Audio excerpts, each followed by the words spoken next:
بسم اللہ الرحمن الرحیم نحمدہ و نصلی علی رسولہ الکریم اما بعد۔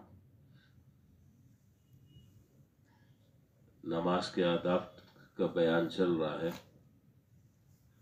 اور کل سجدے کی سنتیں آپ کے سامنے تفصیل سے گزری تھی۔ اب سجدے کے بعد اگلا جو مرحلہ ہے وہ ہے قعدہ، جس میں ہم بیٹھتے ہیں تحیات میں، اس کو قاعدہ کہتے ہیں۔ 4 رکعت والی جو نماز ہوتی ہے اس میں 2 قاعدے ہوتے ہیں۔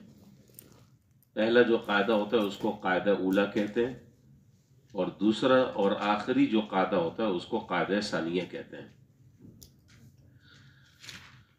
چنانچہ فرمایا کہ دائیں پیر کو کھڑا رکھنا اور بائیں پیر کو بچھا کر اس پر بیٹھنا اور پیر کی انگلیوں کو قبلے کی طرف رکھنا یہ سنت ہے۔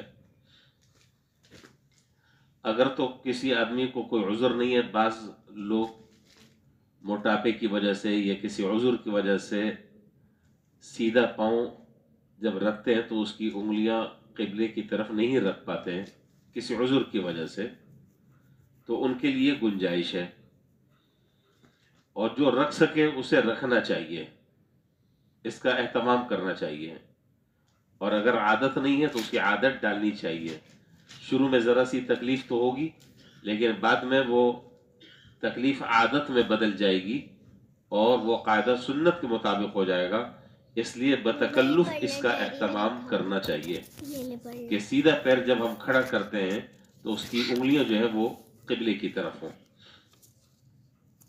دونوں ہاتھوں کو رانوں پر رکھنا، دونوں ہاتھوں کو رانوں پر رکھنا، دونوں ہاتھ رانوں پر عام طور پر رکھے جاتے ہیں۔ البتہ اس میں ایک غلطی ہوتی ہے، اس کو ذرا سا سمجھ لینے کی ضرورت ہے۔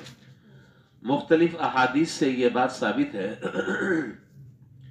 کہ جناب نبی کریم صلی اللہ علیہ وسلم نے دونوں ہاتھ گھٹنوں پر رکھنے کی جو کیفیت احادیث میں بیان فرمائی، وہ کیفیت یہ ہے کہ دونوں گھٹنوں پر ہاتھ کی انگلیاں کشادہ ہوں اور سیدھی قبلے کی طرف ہونی چاہیے، سیدھی قبلے کی طرف ہونی چاہیے۔ یعنی ان انگلیوں کا جو سرا ہے وہ سرا بالکل سامنے کی طرف ہو، اس سے گھٹنوں کو پکڑا نہ جائے۔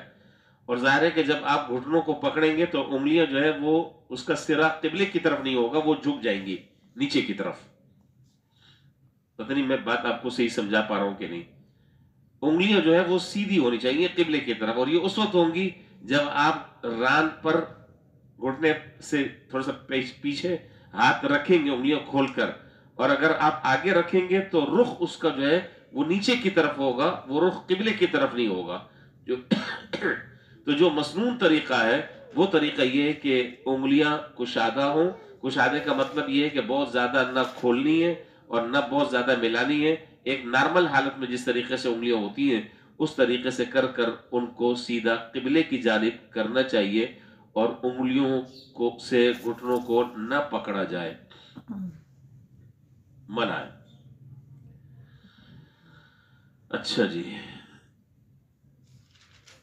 اگر فرض اور واجب نماز پڑھ رہا ہے، فرض اکیلے کی بات ہو رہی ہے، اگر آدمی فرض اور واجب نماز پڑھ رہا ہے تو تشہد پڑھنے کے بعد فوراً اٹھنا واجب ہے۔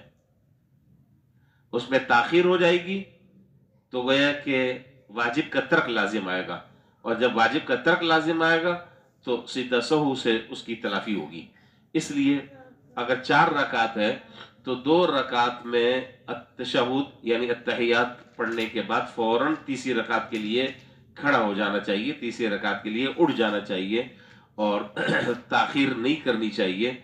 اور اگر آدمی 4 رکعت والی نماز پڑھ رہا ہے، 4 رکعت والی نماز پڑھ رہا ہے تو قاعدہ اولا میں جب بیٹھا التحیات پڑھ لی، اور التحیات پڑھنے کے بعد غلطی سے اس نے اتنا پڑھ لیا اللہم صلی علی محمد، تو اس پر سیدھا سہو ہو جائے گا،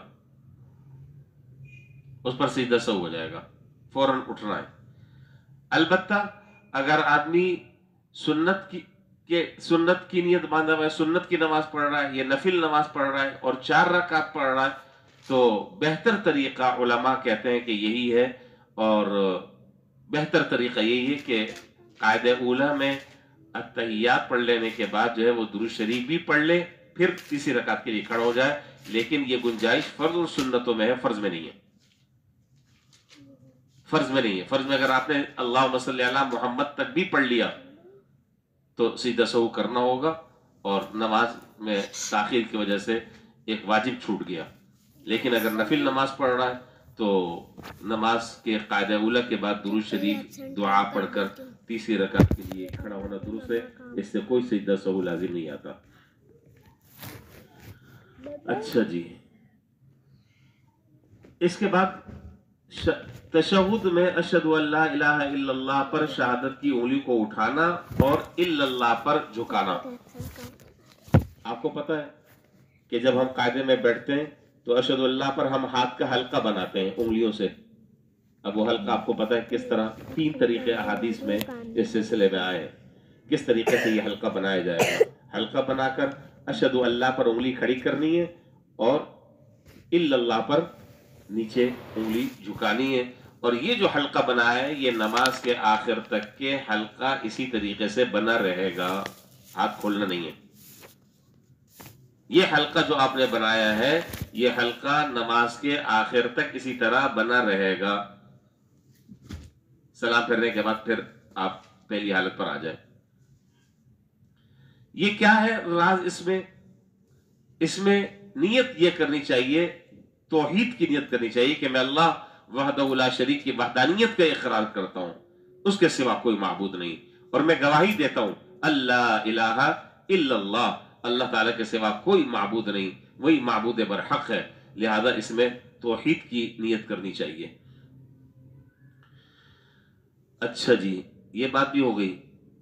اس کے بعد تشہد میں آپ کو پتا ہے کہ تشہد پڑھا جاتا ہے. اب تشہد کون سا پڑھنا بہتر ہے؟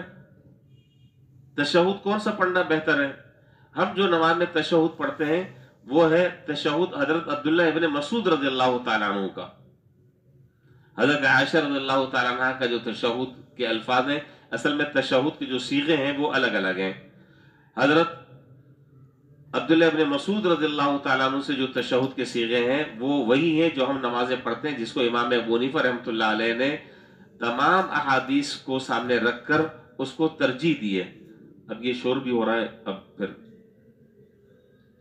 کل پڑھیں گے، یہاں سے بات کل کریں گے انشاءاللہ. اور جاتے وقت درسا پیغام دے دیے گا کہ درسا مناسب نہیں ہے یہ طریقہ، پیغام بھی دے دیں. باقی بات کل کریں گے انشاءاللہ. وآخر دعوانا الحمدللہ رب العالمین.